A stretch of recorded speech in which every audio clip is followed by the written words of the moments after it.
बिंदास हो। फाइनली आपकी चैप्टर 1 मैंने कंप्लीट कर दी। अब जो बारी है वो एक नए चैप्टर की है। जैसे ही मैं कहूंगी नए चैप्टर की बारी है, ये एक ऐसा चैप्टर जिसके बुनियाद पे आने वाला कल टिका है। मतलब क्या? मतलब ये कि मैं इस चैप्टर को foundation of the part A कहती हूँ। रीजन क्या है कि जैसे ही मैंने फाउंडेशन कहा, अगर इसको बहुत अच्छे से समझ डाला, इसको बहुत अच्छे से समझ डाला इस चैप्टर को, तो आने वाले जितने भी चैप्टर से पार्ट ए के वो आप बेफिक्र वे में कर सकते हो। सबसे पहली बात करते हैं, मैं इस चैप्टर पे बेस्ड, इसका जो कॉन्सेप्ट है इस पे बेस्ड है आपका एडमिशन, इस पे बेस्ड है आपका रिटायरमेंट, इसके बेस पे है आपका डेथ। मतलब एक चैप्टर पढ़ा और 3 चैप्टर का कॉन्सेप्ट क्लियर। यस, क्योंकि इसके बाद आपको माइनर चेंजेस देखने को मिलेंगे, या हम कह सकते हैं एक आध 2 टॉपिक ऐसी होगी जो नहीं है इन चैप्टर्स में। अदरवाइज पूरी की पूरी फाउंडेशन ऑफ द कॉन्सेप्ट जो है वो इस चैप्टर से उठता है। तो चलिए आइए देखते हैं कि चैप्टर में मुझे पढ़ना क्या है। सबसे पहले नेम ऑफ द चैप्टर क्या लिखा है? Change in profit sharing ratio. क्या ऐसी सिचुएशंस होते हैं जब आपका प्रॉफिट बदल जाता है? क्या ऐसे हालात होंगे जहां आपकी प्रॉफिट जो होंगे वो चेंज होंगे? तो सबसे पहला कहता है जब आपस में पार्टनर की सहमति होगी। मतलब क्या? Change in PSR among existing partner. In this case मान लेते हैं कि पहले जो पार्टनर है वो 1:1 ले रहे होंगे। अब बहुत दिन तक काम किया, अब बोले देख भाई मैं सबसे ज्यादा काम कर रहा हूँ, तू कम काम कर रहा है, थोड़ा सा तू मैनेज कर ले, मुझे प्रॉफिट का शेयर ज्यादा दे दे, तू थोड़ा कम रख ले। बोला चल ठीक है भाई। फिर इसको इसने चेंज किया 3:2:1। कोई हालात नहीं थे, बस मन था। बस यहाँ पे अमंग द पार्टनर, जो पार्टनर्स वहां काम कर रहे हैं उनके बीच की एक चाहत थी। तो एक ऐसी सिचुएशन जहां पे एग्जिस्टिंग पार्टनर खुद से डिसाइड करते हैं कि मेरी पीएसआर क्या होनी चाहिए? चेंज होनी चाहिए। दूसरा कंडीशन, कब किसी फर्म का पीएसआर चेंज होता है? जब कोई नई एडमिशन होती है। Of course yes. पहले अगर 2 थे, 2 से भले हुए 3, तो जब 2 से भले हुए 3, more heads are important in the firm के कॉन्सेप्ट पे, तो क्या हुआ कि यहाँ 2 लोग थे और यहाँ 3 लोग आ गए, तो भी मेरी रेशियो चेंज हो गई।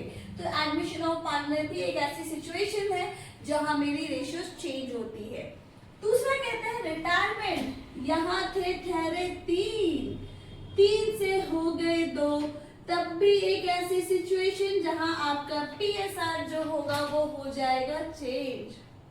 डेथ, खुदा ना खास्ता कुछ आपदा हो गई या कुछ ऐसी परिस्थिति हो गई, तो उस कंडीशन में भी क्या होते हैं? आपके पीएसआर चेंज हो जाते हैं।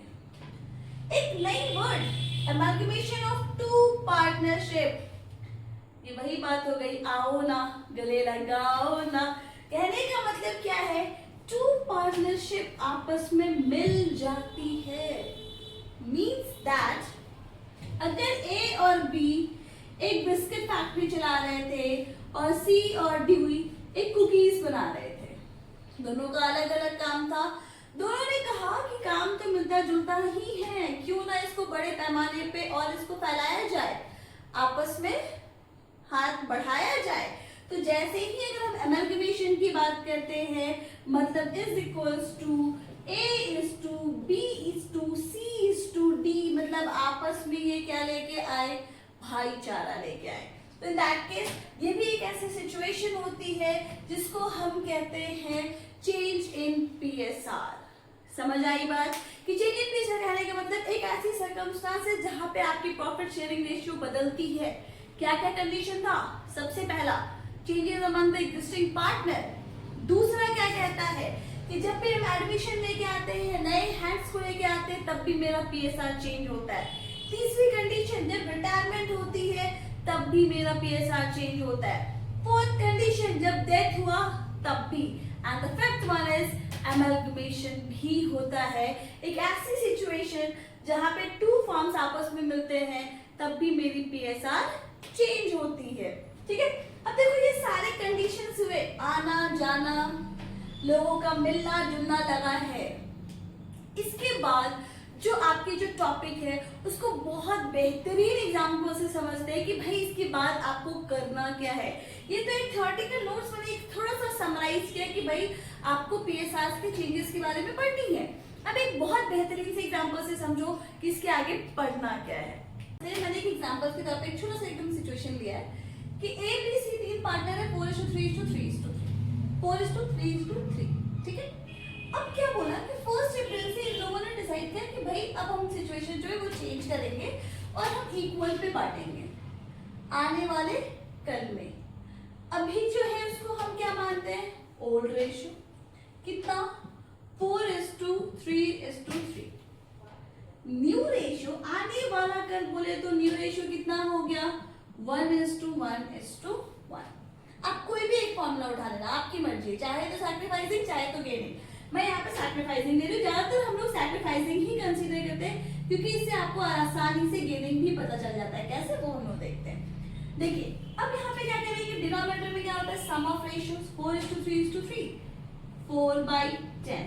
किसकी निकाल रहे हैं हम सैक्रिफाइसिंग, किस पार्टनर की, ए की निकाल रहे हैं सैक्रिफाइसिंग ऑफ ए 4/10 -1/3। अब इन दोनों का डिनोमिनेटर क्या करेंगे सेम, 10 3 30 3 12 - 10 = 2/30। ठीक है, दूसरा b का निकालेंगे, b = 3/10 -1/3 = 30।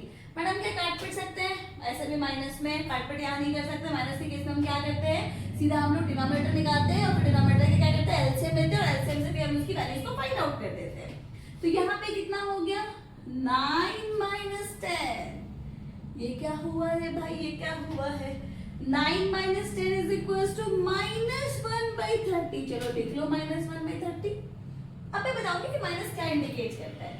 थर्ड जो है वो कौन है, वो सी = 3/10 again -1/3 = 30। Again same situation 9 - 10 again -1/30। अब एक डिस्क्लेमर क्या है वो, जैसे ही मुझे सॉल्यूशन में दिखे माइनस का साइन, जैसे ही मुझे सॉल्यूशन में दिखे माइनस की साइन, मतलब ये बताता है कि ये वो सिचुएशन है जिस पार्टनर ने गेन किया है, ना कि इसने सैक्रिफाइस किया है। जैसे ही मैं सैक्रिफाइसिंग का फॉर्मूला पुट करूं, सॉल्व करें जब भी आप, और जब आपको सॉल्यूशन में माइनस की फिगर दिखती है, इट मींस कि दिस इज द सिचुएशन जहां आप गेन कर रहे हो इंस्टेड ऑफ सैक्रिफाइसिंग। मतलब आप कंपेयर करो कि एक ऐसा पार्टनर है जो क्या किया, सैक्रिफाइस किया, कितने से 1/30 से। बी और सी ने क्या किया, बी और सी की बात करूं तो बी एंड सी ने गेन किया, कितने से, तो सॉरी ये सैक्रिफाइस कितने से किया था 2/30, गेन कितने से किया 1/30 और 1/30। मैडम क्या डिनोमिनेटर में एलसीएम हमेशा लिखना जरूरी है, क्या हम इसको 2:1:1 लिख सकते हैं, तो आप बिल्कुल लिख सकते हैं सैक्रिफाइसिंग और गेनिंग की सिचुएशन में। समझ में आई बात, कोई कंफ्यूजन नहीं है। सीधा यहाँ पे माइनस की फिगर जहां दिखती है उसको गेन मानना है, और आप डिनोमिनेटर में कोई चेंजेस, डिनोमिनेटर हमेशा मेरा इक्वल होना चाहिए in terms of sacrificing and gaining, और लास्ट में आप इसको 2:1:1 के रेशियोज में लिख सकते हैं। आपको डिनोमिनेटर वहां पे दिखाने की जरूरत नहीं है। ठीक है, अब आगे की टॉपिक देखो जो बहुत मजेदार है और अच्छी टॉपिक है, जिसमें हम वैल्यूएशन ऑफ गुडविल के बारे में पढ़ेंगे। ठीक है, चलो देखो, देखिए जो हमने नेक्स्ट टॉपिक करनी है दैट इज गुडविल। गुडविल का नाम सुनते ही चेहरे पे प्यारी सी मुस्कान आई हुई कि भाई चलो एक ऐसा नाम जो 11 में बहुत अच्छे से करा है। 11 में अच्छे से करा है मतलब क्या कि गुडविल का नाम सुनते ही क्या आता है दिमाग में, रेपुटेशन ऑफ द फर्म। अब मुझे पता है कि किसी भी बिजनेस, किसी भी फर्म के लिए उसका रेपुटेशन, उसकी इज्जत बहुत बड़ी बात होती है, क्योंकि ये कहीं ना कहीं प्रॉफिट अर्निंग में हेल्प करती है। इसके हम लोग अकाउंट्स में रिकॉर्ड भी करते हैं एक इंटैंजिबल असेट्स भी माना गया है इसको। लेकिन सबसे बड़ा सवाल उठता है कि कौन सी गुडविल को मैडम हम रिकॉर्ड करते हैं और कौन सी मैडम हम लोग रिकॉर्ड नहीं करते हैं। तो जैसे ही ये सवाल मन में आता है उसके लिए आपको जानना है types of goodwill. Types of goodwill कहने का मतलब होता है दो तरीके की गुडविल। पहला है सेल्फ जनरेटेड और दूसरा है परचेज।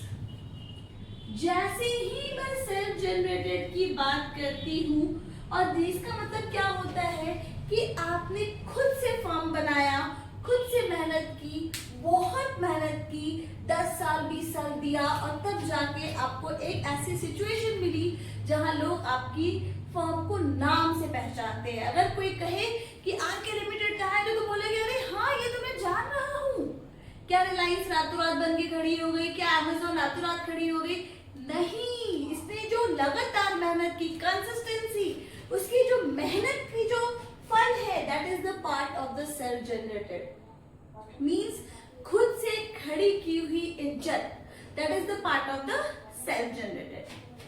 परचेज गुडविल, जैसे ही मैंने कहा परचेज गुडविल, नाम ही सब कुछ बयां कर दिया। आपने किसी की दौलत, शौहरत और नाम को खरीदा है। जैसे ही मैंने कहा परचेज गुडविल, इट मीन्स कि we are talking of the firm's reputation which we purchase, जो हम किसी का परचेज करते हैं। सपोज मुझे पता चल रहा है कि आरके लिमिटेड बहुत बड़ा फर्म है, बहुत बड़ा फर्म है, वो अपने आप को सोल्ड आउट कर सकता है। सबसे पहले भागते भागते गई कि भाई मैं हूँ वो जो मैं आपका फर्म लेना चाहती हूँ। क्यों? क्योंकि मार्केट में आपका नाम बहुत ज्यादा है। तो जैसे ही मार्केट में नाम बहुत ज्यादा है, उसको मुझे पता है कि उसका नाम ही मुझे प्रॉफिट अर्निंग में हेल्प करेगा। This is the part of the purchase goodwill. अब मैंने कहा कौन सी को मैं रिकॉर्ड करूंगी और कौन सी ऐसी सिचुएशन है जिसको मैं रिकॉर्ड नहीं करूंगी। सबसे इंपॉर्टेंट पॉइंट, तो जैसे ही परचेज गुडविल की बात करती हूँ, दिस इज द गुडविल जो हमेशा बुक्स ऑफ अकाउंट्स में रिकॉर्ड होता है, हमेशा बुक्स ऑफ अकाउंट्स में रिकॉर्ड होता है। तो मैडम सेल्फ जनरेटेड क्या होता है? तो इंडियन स्टैंडर्ड 38 में अगर आप देखोगे, इंडियन स्टैंडर्ड 38 और अकाउंटिंग स्टैंडर्ड 26 जो हो, वो कहता क्या है कि भैया सेल्फ जनरेटेड एक ऐसी गुडविल है जिसको हम बुक्स ऑफ अकाउंट्स में रिकॉर्ड नहीं करते हैं। As per AS 26, Indian AS 38, it states that कि सेल्फ जनरेटेड गुडविल को बुक्स ऑफ अकाउंट्स में हम कभी भी रिकॉर्ड नहीं करते हैं। तो किसको करते हैं? सिर्फ और सिर्फ परचेज गुडविल को। ठीक है, फीचर्स आपको पता ही है, इंटैंजिबल होता है, इसकी जो होती है फीचर्स होती है वो एक रेपुटेशन होता है, help in earning of the profits होता है। ये सारी चीजें आपने कहीं ना कहीं कवर करी है 11 में। ठीक है, मीनिंग क्या है, फीचर्स क्या है, कैरेक्टरिस्टिक्स क्या है, फैक्टर्स अफेक्टिंग द गुडविल क्या क्या होते हैं। तो टाइप्स बेसिकली मुझे ध्यान में रखना है, self generated, purchase goodwill. Self generated खुद से कमाई हुई नाम, लेकिन ये नाम जो होती है वो बुक्स ऑफ अकाउंट्स में रिकॉर्ड नहीं होती है। ये कहता है कि जब आप वाइंड अप होगे, जब आप बंद होगे, जब पूरी फर्म बंद होती है, बात याद रखना, जब फर्म बंद होता है, जब फर्म डिसॉल्व होता है, तो ही एग्जैक्ट वैल्यू ऑफ गुडविल पता चलती है। अदरवाइज वो हमेशा एक टेंटेटिव वैल्यू होती है। ठीक है, ये तो हो गई अलग बात। अब देखो यहाँ पे क्या हो गया कि सेल्फ जनरेटेड को बुक्स ऑफ अकाउंट्स में एंटर नहीं करते हैं। Purchase goodwill is the form जिसको हम बुक्स ऑफ अकाउंट्स में एंटर करते हैं। अब इसके बाद जो आपको पढ़ना है, methods for valuation of goodwill. किन किन मेथड से आप परचेज गुडविल को निकाल सकते हो। तो बेसिकली आपको जो यहाँ पे मेथड्स की बात कर रहे हैं, तो आपको पढ़ने हैं 3 methods. 3 methods for the valuation of goodwill, जिसमें सबसे पहला आपको पढ़ना है एवरेज प्रॉफिट मेथड, दूसरा पढ़ना है सुपर प्रॉफिट मेथड, और तीसरी जो आपको पढ़नी है दैट इज कैपिटलाइजेशन मेथड, इन तीनों मेथड्स में किस तरीके से आपको गुडविल की वैल्यूएशन फाइंड आउट करनी है वो हम लोग देखेंगे। ठीक है, तो अभी जो हम लोग वैल्यूएशन देखने की बात कर रहे हैं वो सबसे पहला मेथड देखेंगे एवरेज प्रॉफिट। एवरेज प्रॉफिट कैसे निकलता है, कितने मेथड्स उसमें इंक्लूडेड है, क्या करोगे कि एवरेज प्रॉफिट मिलेगा, किस सिचुएशंस को हम लेते हैं नहीं लेते, वो सारी चीजें समझते हैं। ठीक है, सबसे पहली चीज जो आपको बोर्ड पे लिखी हुई दिख रही है, purchase goodwill is equals to assets minus liabilities. कहता क्या है कि अगर आपको मेथड्स कुछ भी नहीं दिया, सिंपल एसेट्स दिख रहे हैं, लायबिलिटीज दिख रहे हैं क्वेश्चंस में, तो वहां आपको कोई मगजमारी करने की जरूरत नहीं है, कोई एक्स्ट्रा एफर्ट लगाने की जरूरत नहीं है, सीधा वहां करेगा एसेट्स माइनस लायबिलिटीज। ठीक है, जैसे आप सपोज जनरल एंट्रीज से पास कर रहे थे, आपने जितने भी काइंड्स का आइटम है सब कुछ लिखे डेबिट साइड में, एसेट्स नेचर की चीजें, लायबिलिटीज की जितनी भी चीजें होती है वो आप क्रेडिट साइड में लिखते हो। फॉर भाई अब मान लो कि अगर आपने डेबिट साइड का बैलेंस मैच नहीं किया, debit must be equal to credit की कॉन्सेप्ट पे काम करते हैं, अगर नहीं किया तो उसको आप कौन से नाम से फिगर आउट करोगे, गुडविल के नाम से फिगर आउट करोगे। This is what we talking of assets minus liabilities. चलो देखते हैं सबसे पहला method average profit method. Average बोला है, एवरेज मतलब आपको पता है क्या होता है, average means what, total of और sum of any valuation divided by number of units हम कर सकते हैं। देखो उसके उतना फॉर्मूला में जाने से पहले एक चीज समझने की जरूरत है, इसमें दो मेथड सेग्रीगेट किया है, सिंपल एवरेज प्रॉफिट और वेटेड एवरेज प्रॉफिट। जैसे ही मैंने सिंपल बोला तो सिंपल एवरेज प्रॉफिट तो हम लोग सबको पता है कि average profit is equals to sum of profit, क्योंकि प्रॉफिट की बात कर रहे हैं, divided by number of years. जितने भी नंबर ऑफ ईयर्स होंगे तो सम करेंगे इसके भी। यहाँ पे सपोज नंबर ऑफ ईयर्स है, यहाँ पे 5 साल की प्रॉफिट दी हुई है, तो 1 to 5 years, 1 year, 2 year, 3 year, 4 year, 5 years, तो टोटल नंबर ऑफ ईयर्स कितने हो गए, नंबर ऑफ ईयर्स कितने हुए, 5 हो गए। सम ऑफ प्रॉफिट कितनी होगी, जो भी वैल्यूएशन होगी आप उसको प्लस करके निकाल लोगे। अब देखो कहता क्या है कि वैल्यू ऑफ गुडविल की जब मैंने बात किया तो यहाँ पे एक टर्म दिख रहा है नंबर ऑफ ईयर परचेज। ये क्या है, क्या मेथड कोई भी हो, ये वर्ड मुझे कॉमन दिख रहा, नंबर ऑफ ईयर परचेज। देखो इस सिचुएशन को समझना, सपोज मेरी खुद की बिजनेस है, मैं 1 साल का लमसम में मान लेती हूँ कि मैं मान लेते हैं कि 5 लाख रुपए में कमा रही, सपोज दैट कि अगर मैं 5 लाख अर्न कर रही, अब कोई बंदा मेरे पास आया और बोला कि मैं तुम्हारा बिजनेस खरीदना चाहता हूँ, मैं बोला अच्छी बात है भाई खरीद ले, मैं भी चाहती हूँ कि मेरे को वैल्यूएशन अच्छी दे दे, मैं भी बिजनेस बेच दूँ। बोला ठीक है, बोला कितना देगा, बोला 5,50,000। मैं बोले भाग जाए यहाँ से, मेरी 1 साल की प्रॉफिट हो रही है 5 लाख और तू मेरे को खरीदने का 5,50,000 दे रहा, तेरा दिमाग खराब है क्या। बोलेगा क्यों भाई, तो मैं क्या एक्सपेक्ट करूंगी कि अगर 1 साल की प्रॉफिट मेरी 5 लाख है तो कम से कम मुझे एक ऐसा वैल्यूएशन मिले जो 4 या 5 साल के बराबर हो, जहां मैं मस्त बैठ के ठाट से अपनी लाइफ एंजॉय कर सकूं कि भैया मेहनत करा था मैंने, उस मेहनत की फल को बेचा है। तो उस मेहनत के फल को अगर बेचा है, मतलब ये जो सपोज मैंने क्या कहा कि मेरी 1 साल की एवरेज मैंने माना 5 लाख, तो 5 साल की एवरेज मैंने कितनी मान ली, 25 लाख। अब कोई बंदा आया कहा कि 25 लाख देने को मैं तैयार हूं, ले जाओ भाई खुशी खुशी ले जाओ, क्योंकि मुझे पता है कि 5 साल तक का वैल्यूएशन मुझे मिल गया, and this 5 year is considered as a number of year purchase. Method कोई भी हो, ये टर्म आपको देखने को मिलेगा ही मिलेगा। क्या नंबर ऑफ ईयर परचेज हमें निकालनी होती है, ना बाबा ना, ये गिवन होता है आपकी क्वेश्चंस में, नंबर ऑफ ईयर परचेज जो होती है उसकी वैल्यूएशन आपके क्वेश्चन में गिवन होता है। अब देखिए, अब मैंने बात किया एवरेज प्रॉफिट। एवरेज प्रॉफिट कहने का मतलब हो गया sum of profit divided by number of years. Example ले लो, मान लो 2019 में हुआ 3 लाख, 2020 में भी हुआ मेरा 3 लाख। ठीक है, एवरेज कैसे निकालोगे, तुम्हारा एवरेज कितना हो जाएगा, 3 लाख प्लस 3 लाख, कितने ईयर्स है यहाँ पे 2 divided by number of years, 2 साल की बात कर रहे हैं, तो 6 lakh divided by 2 is equals to 3 lakh. ये 3 लाख मेरा क्या आ गया, एवरेज प्रॉफिट आया। अब जब एवरेज प्रॉफिट आया तो मुझे वैल्यूएशन ऑफ गुडविल भी निकालनी है। तो वैल्यूएशन ऑफ गुडविल आप कैसे निकालोगे, AP into number of year purchase. यहाँ हम लोगों ने 5 मांगा था, चलो 5 ही रहने देते, सेम रहने देते हैं। तो ये कितनी हो गई, 3 लाख। तो 3 lakh into 5 is equals to 15 lakh. This is what we are talking of average profit.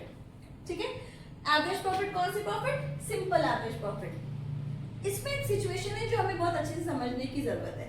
देखो सेम सारी चीजें, अगर वेटेड मतलब क्या होता है, अगर प्रॉफिट के साथ जैसे यहाँ पे वजन लग जाए कि भैया वेट की बात कर रहे हैं, वेट ऑफ प्रोडक्ट की बात कर रहे हैं कि फर्स्ट ईयर में 3 लाख था जिसकी वेट 1 थी, इसकी वेट 2 थी, तो आप इसी वेटेड एवरेज प्रॉफिट का यहाँ पे सम की बेसिस पे निकालोगे और फिर उसको यहाँ पे फाइंड आउट। ये मेथड भी हम लोग और डिटेल में भी करेंगे, बस मैंने एक रफ फिगर के लिए लिखा है weighted average profit into number of year purchase. कैसे निकालेंगे, क्या करेंगे, वो सारी चीजें भी करते हैं। अब लेकिन एक चीज बहुत अच्छे से हमें समझने की जरूरत है, सिंपल एपी में कुछ सिचुएशंस, ठीक है, वो सिचुएशन देखो क्या होता है, abnormal profit, abnormal loss, simple profit, वो सिचुएशन को देख समझिएगा। क्या है, simple average profit to adjusted profit.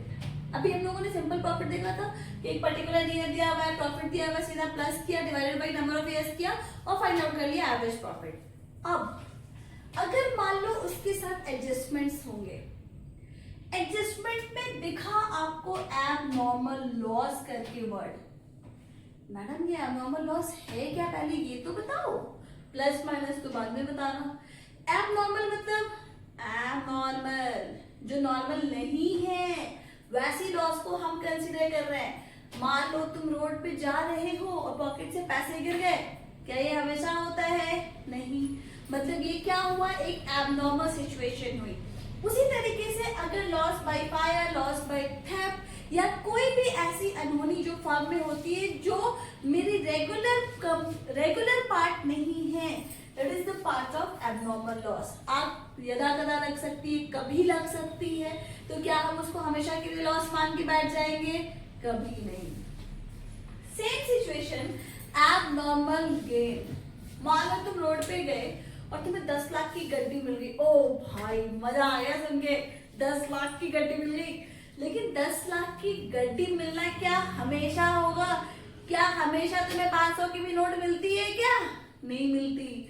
तो फर्म के लिए भी एबनॉर्मल गेन क्या हुआ, जो शायद कभी कोई लॉटरी जीत गई, वो मेरा एबनॉर्मल गेन है। अगर हम यहाँ पे बात करते हैं एबनॉर्मल गेन का, मैंने कोई फिक्स्ड एसेट्स बेचा और मुझे पैसे मिले, तो क्या ये रेगुलर हुआ, नहीं हुआ। तो this is the part of the abnormal जो हमेशा नहीं होता है। तो कोई भी इस सारे एडजस्टमेंट, जैसे मान लो कि एबनॉर्मल लॉस की बात करते हैं, loss on sale of fixed assets, अगर लॉस हुआ तो हम उसको क्या करेंगे, प्लस करेंगे।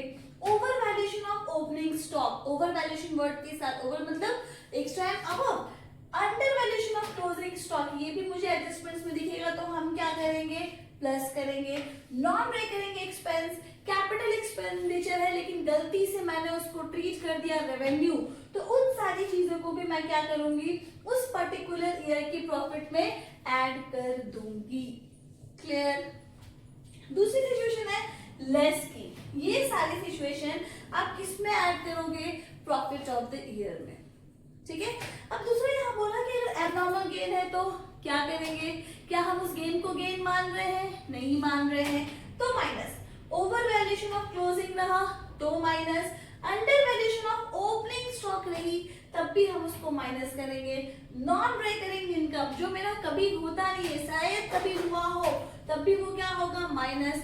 नॉन बिजनेस मैनेजमेंट कॉस्ट, कोई भी फ्यूचर एक्सपेंसेस, लाइक हम LIC की प्रीमियम की बात कर रहे हैं, किसी भी तरीके की प्रीमियम्स की बात कर रहे हैं, एक्सपेक्टेड हम मान के रखे हैं कि फ्यूचर में मेरा ये एक्सपेंस हो सकता है, तो उसको भी हम क्या कर देंगे, माइनस, ठीक है। तो ये सारी चीजें जो होती है, ये प्लस और माइनस जब आप कर देते हो तो वो क्या निकलता है, एडजस्टेड प्रॉफिट। एक छोटा सा एग्जांपल देखो, मान लो कि 2020 में प्रॉफिट लिखा आपने 1 लाख, ठीक है, और 2021 में आपने माइनस में लिखा कि 60,000 का लॉस चल रहा है।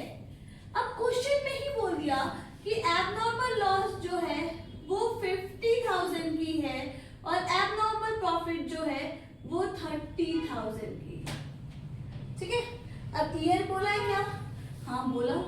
एबनॉर्मल लॉस जो है, व्हेन वी से द एबनॉर्मल लॉस, हम मान लेते हैं एबनॉर्मल लॉस ईयर 2021 के लिए और एबनॉर्मल प्रॉफिट हम मान लेते हैं ईयर 2020 के लिए, ठीक है।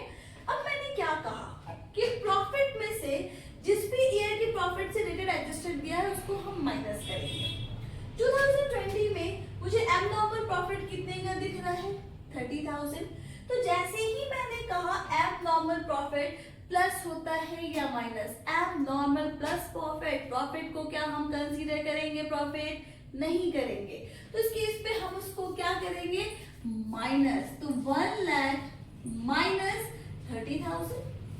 अब यहाँ पे एबनॉर्मल लॉस बोला है 50,000 का, मीन्स दैट कि यहाँ पे कितना प्लस कर दोगे, 10,000, ठीक है। अगर कंफ्यूजन हो रहा है तो इस फिगर को मान लो कि 1 लाख मान लो, चलो, ताकि सारे आप पे कंफ्यूजन ही खत्म हो जाए। इस फिगर को 1 लाख मान लो, वरना तुम कंफ्यूज कर जाओगे, ठीक है। तब 1 लाख में से 60,000 माइनस हुआ, तो ये एक ऐसी सिचुएशन हो गई जहां मेरी 40,000 की क्या आ गई, प्रॉफिट आ गई।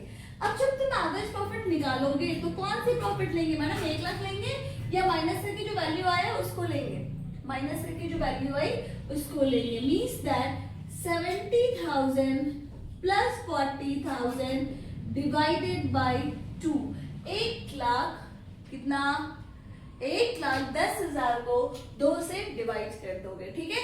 तो वो मेरा कहलाएगा एवरेज प्रॉफिट और फिर वैल्यूएशन ऑफ गुडविल वाली जो फॉर्मूला है उसको पुट डाउन कर दोगे, ठीक है। समझ आई बात? जब भी आपको कोई भी एडजस्टमेंट्स दिखेगा प्रॉफिट्स के साथ तो पहले उसको एडजस्ट करोगे, एडजस्टेड प्रॉफिट निकालोगे, फिर उस पे आप क्या करोगे कि उसकी valuation of goodwill find out करोगे। क्लियर है? आगे की टॉपिक जो होगी वो नेक्स्ट वीडियोस में देखेंगे, न्यूमेरिकल्स के साथ देखेंगे, और भी जो 2 मेथड्स है इनकी भी सब मेथड्स है वो भी हम लोग नेक्स्ट वीडियोस में करेंगे, ठीक है। Be in contact, like my channel, subscribe my channel, and of course recommend your friend to see it the most informative videos of mine. Thank you.